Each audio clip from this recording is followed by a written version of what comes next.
मैंने अपने पिछले वीडियो में कोलेरिक टेम्परामेंट के ताल्लुक से आपको कुछ बातें बहुत ही डिटेल में बताई थी। अगर आपने उस वीडियो को अब तक के नहीं देखा है तो पहले उस वीडियो को जरूर देख लें, क्योंकि आज का ये वीडियो डायरेक्टली उसी से लिंक्ड है। तो आज की इस वीडियो में हम बात करेंगे कि कोलेरिक्स के लिए कौन से प्रोफेशन ज्यादा सूटेबल होते हैं, साल के कौन से महीने और दिन के कौन से घंटे उनके लिए अच्छे होते हैं, कौन से कलर्स इनके लिए सूटेबल होते हैं और कौन कौन सी बीमारियां इनको हो सकती हैं और उन बीमारियों से ये किस तरह से बच सकते हैं। लेकिन ये सब चीजें बताने से पहले मैं आपको ये बात बताना जरूरी समझता हूं कि इन सब बातों को बताने का मेरा मकसद ये नहीं है कि मैं आपको आपका राशि भविष्य बताने वाला हूं। मैं आपको ये नहीं बताने वाला हूं कि कौन से प्रोफेशन के अंदर आपको धन लाभ हो जाएगा, या फिर कौन से महीने और कौन से घंटों का मुहूर्त आपके लिए ज्यादा अच्छा होता है, या फिर कौन से कलर्स आपके लिए शुभ होते हैं और कौन से कलर्स आपके लिए अशुभ होते हैं। ये सब चीजें मैं आपको नहीं बताने वाला हूं, क्योंकि ये सब अंधविश्वास होता है और मैं इसके खिलाफ हूं। मैं आपको सिर्फ और सिर्फ ये चीज बताने वाला हूं कि कोलेरिक टेम्परामेंट को उनके टेम्परामेंट के हिसाब से कौन सी चीजें ज्यादा सूटेबल होती हैं और कौन सी चीजें सूटेबल नहीं होती हैं। तो सबसे पहले बात करते हैं प्रोफेशंस की। अब प्रोफेशंस के हिसाब से अगर देखा जाए तो कोलेरिक पीपल के लिए सबसे बेहतरीन प्रोफेशन अगर कोई हो सकता है वो है स्पोर्ट्स। ऐसा इसलिए है क्योंकि इनके अंदर चुस्ती फुर्ती बहुत ज्यादा होती है और इनका स्टेमिना भी बहुत अच्छा होता है और बहुत ज्यादा मेहनत करने के बाद में भी ये थकते नहीं है और हमेशा भागदौड़ करने को तैयार होते हैं। फिर स्पोर्ट्स में भी सबसे अच्छे स्पोर्ट्स इनके लिए वो होते हैं कि जिनके अंदर बहुत ज्यादा चुस्ती फुर्ती की जरूरत होती है और जिसके अंदर बहुत ज्यादा भागदौड़ करने की जरूरत पड़ती है, जैसे फुटबॉल, हॉकी, बास्केटबॉल वगैरह। इसी तरह से एथलेटिक गेम्स के अंदर भी बहुत सारे ऐसे गेम्स हैं कि जो इनके लिए बहुत ज्यादा सूटेबल हो सकते हैं या जिनके अंदर ये बहुत अच्छी तरह से परफॉर्म कर सकते हैं। जैसे हर टाइप की रेस इनके लिए बहुत अच्छी होती है, लॉन्ग जंप, हाई जंप और स्विमिंग वगैरह जैसे जो स्पोर्ट्स होते हैं तो वो इनके लिए बहुत अच्छे हो सकते हैं। इसी तरह से कुछ स्पोर्ट्स ऐसी भी हैं कि जिनसे इनको बचना चाहिए और चांसेस है कि अगर ये इन स्पोर्ट्स के अंदर जाते हैं तो इनका परफॉर्मेंस बहुत ही खराब होगा, जैसे रेसलिंग या फिर कुश्ती। अब एक तो ये लोग बहुत ही दुबले पतले होते हैं, इसलिए कोई भी पहलवान इनको बहुत ही आसानी से चित कर देगा। दूसरे ये कि रेसलिंग के अंदर दिमाग बहुत ही ठंडा होना चाहिए और हमारे कोलेरिक फ्रेंड्स का पारा हमेशा चढ़ा हुआ होता है। अब अगर इनके अपोनेंट को इनका नेचर समझ में आ गया कि इनको बहुत जल्दी गुस्सा आता है तो वो हमेशा इनको गुस्सा दिलाने की कोशिश करेगा और एक मर्तबा इनको अगर गुस्सा आ गया तो फिर ये सारे के सारे गेम के रूल्स को एक तरफ रख देंगे और फिर अपने गुस्से से काम लेना शुरू करेंगे, जिसकी वजह से इनका परफॉर्मेंस बहुत ही खराब होगा। इसी तरह से कराटे, जूडो और इस जैसे दूसरे जो गेम्स है तो उनके अंदर इनका परफॉर्मेंस अच्छा हो सकता है, इनकी चुस्ती फुर्ती की वजह से ये इसके अंदर जीत सकते हैं। लेकिन ये स्पोर्ट्स भी ऐसे हैं कि जिनके अंदर गुस्सा आने के चांसेस बहुत ज्यादा हैं और इस गुस्से की वजह से या इनके चिड़चिड़ेपन की वजह से ये इन स्पोर्ट्स के अंदर भी परफॉर्मेंस बहुत खराब दे सकते हैं। स्पोर्ट्समैन और एथलेटिक के अलावा ये लोग बहुत ही अच्छे एंटरप्रेन्योर भी हो सकते हैं। इनका तेज चलने वाला दिमाग हमेशा नए आइडियाज लिए हुए होता है और इनके साथ में बहुत सारे प्लान्स होते हैं। दूसरे ये कि एंटरप्रेन्योरशिप एक ऐसी चीज है कि जिसके अंदर फेल्योर के बहुत ज्यादा चांसेस होते हैं। इसके अंदर बहुत ज्यादा चांसेस होते हैं कि आप जो भी बिजनेस शुरू करेंगे तो वो फेल हो जाएगा या फिर वो ठप पड़ जाएगा। लेकिन हमारे कोलेरिक फ्रेंड्स ऐसे होते हैं कि ये जल्दी हार नहीं मानते, ये बहुत ज्यादा हिम्मत वाले होते हैं और फेल्योर को इनसे ज्यादा अच्छे से कोई और बर्दाश्त नहीं कर सकता। अब कौन सा बिजनेस इनको स्टार्ट करना चाहिए तो ये इनको खुद को एनालिसिस करना होगा कि इनके एक्सट्रोवर्ट नेचर की वजह से ये कौन सा बिजनेस ज्यादा अच्छे से कर सकते हैं। लेकिन एक बात तो तय है कि अगर ये कोई अपना बिजनेस खड़ा करते हैं या फिर ये कोई कंपनी शुरू करते हैं तो ये बहुत ही अच्छे बॉस या फिर बहुत ही अच्छे लीडर बन सकते हैं और किसी भी सिचुएशन को बहुत ही अच्छी तरह से ये मैनेज कर सकते हैं। अब बात करते हैं कलर्स की। तो कलर्स हमारे ब्रेन और हमारे मूड को बहुत ज्यादा अफेक्ट करते हैं। हम फिर कभी किसी और वीडियो के अंदर साइकोलॉजी ऑफ कलर्स के ताल्लुक से बात करेंगे, लेकिन आज की इस वीडियो में सिर्फ और सिर्फ इसके बारे में बात करते हैं कि कौन कौन से कलर्स ऐसे होते हैं कि जो कोलेरिक्स के लिए सूटेबल होते हैं और कौन से कलर्स इनके लिए सूटेबल नहीं होते हैं। अब हमें यह बात तो पता है कि जो कोलेरिक लोग होते हैं तो वो बहुत ही हॉट टेम्पर्ड होते हैं, आग की तरह होते हैं। हमें यह भी जानना चाहिए कि हमारे आसपास जितने भी कलर्स होते हैं, जो कलर्स हम देख पाते हैं, तो उसके अंदर कुछ कलर्स ऐसे होते हैं कि जो हॉट होते हैं और कुछ कलर्स ऐसे होते हैं कि जो कूल होते हैं। अब इस कलर चार्ट को देखिए, इसके अंदर जितने भी इधर के जो कलर्स हैं तो वो सारे के सारे कूल हैं और जितने इधर के कलर्स हैं तो वो सारे के सारे हॉट हैं। अब अगर कोलेरिक्स ये चाहते हैं कि वो रिलैक्स रहे, उनका मूड अच्छा रहे, तो उन्हें चाहिए कि वो अपनी जिंदगी के अंदर ज्यादा से ज्यादा कूल कलर्स का यूज करें, अपने कपड़े भी इन कूल कलर्स के बनाएं, अपने घर के अंदर यही कलर इस्तेमाल करें। इसकी वजह से ये होगा कि उनके अंदर मौजूद जो सफरा है या फिर जो येलो बाइल है तो वो काम रहेगा और उसकी वजह से खुद ये लोग भी काम डाउन रहेंगे। इसी तरह से कोलेरिक्स को हॉट कलर्स के इस्तेमाल से जितना हो सके उतना बचना चाहिए, क्योंकि इन कलर्स के इस्तेमाल की वजह से इनका जो मूड है तो वो इरिटेट हो सकता है, इनके अंदर चिड़चिड़ापन आ सकता है, इनको गुस्सा आ सकता है। तो अगर कोलेरिक पीपल ये चाहते हैं कि उनका मूड अच्छा रहे और ये काम फील करे और ये रिलैक्स रहे, तो इसके लिए जरूरी है कि ये लोग वायलेट, इंडिगो, ब्लू और ग्रीन जैसे कलर्स और इसकी रेंज में आने वाले कलर्स का इस्तेमाल ज्यादा से ज्यादा करें और येलो, ऑरेंज और रेड कलर्स के इस्तेमाल से जितना हो सके उतना बचें।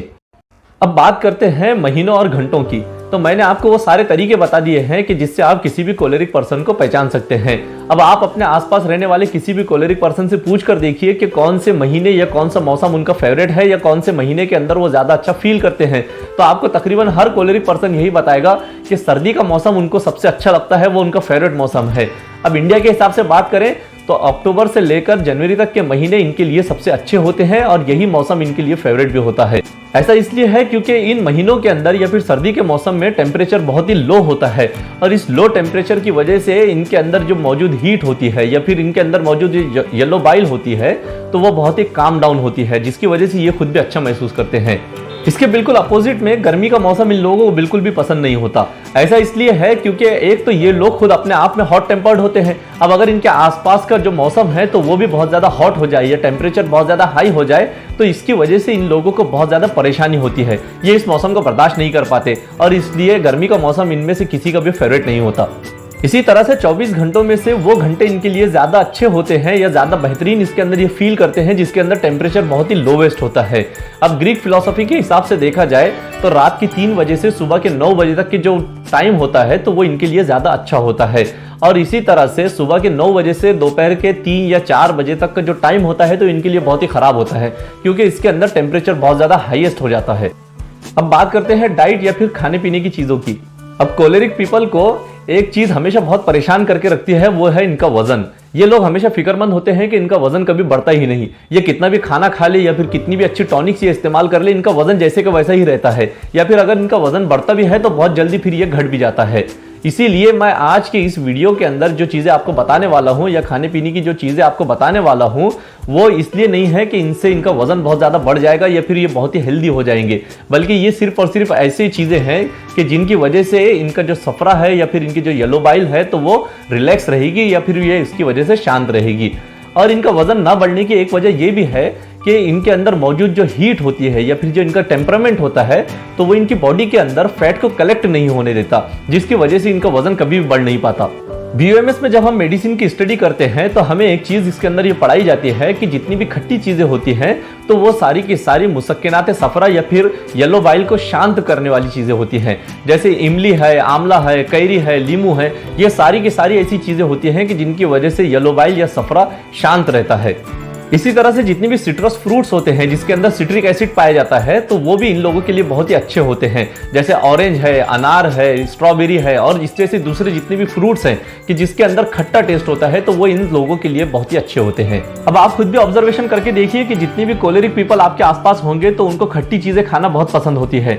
ये लोग खट्टी चीजों को बहुत ही शौक से खाते हैं। ऐसा इसलिए है क्योंकि खट्टी चीजों को खाने की वजह से इनके अंदर मौजूद सफरा या फिर येलो बाइल बहुत ही शांत रहता है और उसकी वजह से उसको तस्कीन मिलती है या फिर सुकून मिलता है। अब बात करते हैं ऐसी कुछ डिसीजेस के ताल्लुक से कि जो कोलेरिक पीपल को बहुत जल्दी हो जाती हैं और इनमें सबसे कॉमन अगर कोई डिसीज है तो वो है हेडेक या फिर माइग्रेन। अब अगर इनके आसपास बहुत ज्यादा शोर हो जाता है या फिर ये बहुत तेज रोशनी के अंदर चले जाते हैं तो इनको फौरन हेडेक हो जाता है या फिर माइग्रेन हो जाता है। हेडेक या फिर माइग्रेन का दूसरा रीजन ये होता है कि अगर कोलेरिक पीपल कोई बहुत ही स्पाइसी चीज खा लेते हैं तो इसकी वजह से इनको बहुत जल्दी एसिडिटी हो जाती है और इस हाइपर एसिडिटी की वजह से भी इनको हेडेक हो जाता है। इसी तरह से चेहरे और बदन की बारीक बारीक फुंसियां भी बहुत कॉमन प्रॉब्लम है जो कोलेरिक पीपल को अक्सर हो जाती हैं। इसी तरह कोलेरिक टेम्परामेंट वाली औरतों को कुछ बहुत ही कॉमन फीमेल रिलेटेड डिसीजेस हो जाती हैं, जैसे व्हाइट डिस्चार्ज या फिर जिसे आम लोग सफेद पानी की शिकायत कहते हैं या फिर मेडिकल टर्म में जिसे लिकोरिया कहा जाता है। इसी तरह से डिस्मेनोरिया या फिर पेनफुल मेंसेस भी इन लोगों को कॉमन होता है। और इसी तरह अक्सर कोलेरिक टेम्परामेंट वाली औरतों को पीसीओडी का प्रॉब्लम भी हो जाता है। अब इन सब बीमारियों से बचना कोलेरिक पीपल के लिए एक तरह से नामुमकिन होता है, लेकिन ये सारी की सारी बीमारियां ऐसी है कि जिनको बहुत आसानी से ट्रीट किया जा सकता है। लेकिन फिर भी prevention is better than cure और इसीलिए हम आपको कुछ ऐसे तरीके बताएंगे कि जिनसे आप इन बीमारियों से बच सकते हैं। जैसे अगर कोलेरिक पीपल बहुत ज्यादा खट्टी चीजों का इस्तेमाल करते हैं तो हो सकता है कि ये बीमारियां उनको न हो। इसी तरह से जितने भी सिट्रिक फ्रूट्स होते हैं तो अगर इनका इस्तेमाल ये करते हैं या इनके जूसेस का ये इस्तेमाल करते हैं तो इन बीमारियों से ये बच सकते हैं। और इसी तरह से इन लोगों को चाहिए कि जितनी भी स्पाइसी फूड्स होती हैं तो उनसे ये ज्यादा से ज्यादा बचें। अब हो सकता है कि आप में से अक्सर लोग ये सोच रहे होंगे कि पहले तो मैंने कोलेरिक पीपल की बहुत ही अच्छी कुछ कैरेक्टरिस्टिक्स आपको बताई, उसके बाद में कुछ बहुत ही निगेटिव कैरेक्टरिस्टिक्स इनकी बता दी, तो फिर कोलेरिक होना अच्छा है या फिर बुरा है? इसका बहुत ही सिंपल जवाब यह है कि कोई भी टेम्परामेंट अपने आप में ना तो पूरी तरह से अच्छा होता है ना पूरी तरह से बुरा होता है। हर टेम्परामेंट के अपने कुछ पॉजिटिव्स होते हैं और कुछ निगेटिव्स भी होते हैं। अब इंसान के ऊपर है कि वो अपने निगेटिव्स को किस तरह से पॉजिटिव्स के अंदर कन्वर्ट करता है या फिर अपने निगेटिव्स को कितना ज्यादा वो कंट्रोल में रखता है। जैसे कोलेरिक पीपल का गुस्सा और इनका चिड़चिड़ापन दूसरों के लिए खतरनाक होता है या फिर इनके गुस्से और चिड़चिड़ेपन की वजह से लोग इनसे दूर हो जाते हैं, तो अब कोलेरिक पीपल को चाहिए कि वो ऐसे तरीके मालूम करे कि जिनसे वो अपने गुस्से को या फिर अपने चिड़चिड़ेपन को कंट्रोल कर सकते हैं। तो गुस्से को कंट्रोल करने की कुछ बहुत ही सिंपल टेक्निक्स ये बताई जाती हैं कि जैसे जब भी आपको गुस्सा आए तो गहरी गहरी सांस लीजिए, डीप ब्रीथ कीजिए, या फिर जिस जगह पर आपको गुस्सा आए तो उस जगह को छोड़ दीजिए। अगर आप घर के अंदर है तो घर से बाहर निकल जाइए और फ्रेश एयर के अंदर चले जाइए, या फिर जिस जगह पर भी आप हैं तो उस जगह को छोड़कर किसी और जगह पर चले जाइए। एक और तरीका यह बताया जाता है कि जब आपको गुस्सा आए तो जिस बात पर आपको गुस्सा आ रहा है तो उस बात के ऊपर ध्यान मत दीजिए, बल्कि किसी और चीज के ऊपर अपना ध्यान लगा दीजिए। कोई फनी चीज देखिए, कोई अच्छा सा जोक पढ़ लीजिए। गुस्से को कंट्रोल करने का एक और बहुत अच्छा तरीका यह बताया जाता है कि जब भी आपको गुस्सा आए तो उल्टी गिनती गिनना शुरू कर दीजिए। इसी तरह से गुस्से को आग से रिलेट किया जाता है। ऐसा बताया जाता है कि गुस्सा जो होता है तो वो आग होता है, और आग को जो चीज ठंडा करती है तो वो है पानी। तो जब भी आपको गुस्सा आए तो एक गिलास ठंडा पानी पी लीजिए या फिर ठंडे पानी से मुंह धो लीजिए, इससे आपका गुस्सा ठंडा हो जाएगा। लेकिन इन सब चीजों के बाद में भी अगर आपका गुस्सा कंट्रोल नहीं होता या फिर आप अपने चिड़चिड़ेपन के ऊपर कंट्रोल नहीं कर पाते तो फिर किसी एक्सपर्ट से मिलिए, वो आपको आपके गुस्से को कंट्रोल करने का तरीका बताएगा। तो मुझे उम्मीद है कि हमारे पिछले वीडियोस की तरह ये वीडियो भी आपको पसंद आया होगा। इस वीडियो को लाइक और शेयर करना ना भूलें और अपने वैल्यूएबल कमेंट्स लिखना ना भूलें। हमारे इस चैनल को सब्सक्राइब जरूर कर लें। मिलते हैं अगले वीडियो के अंदर एक नए नॉलेज के साथ में।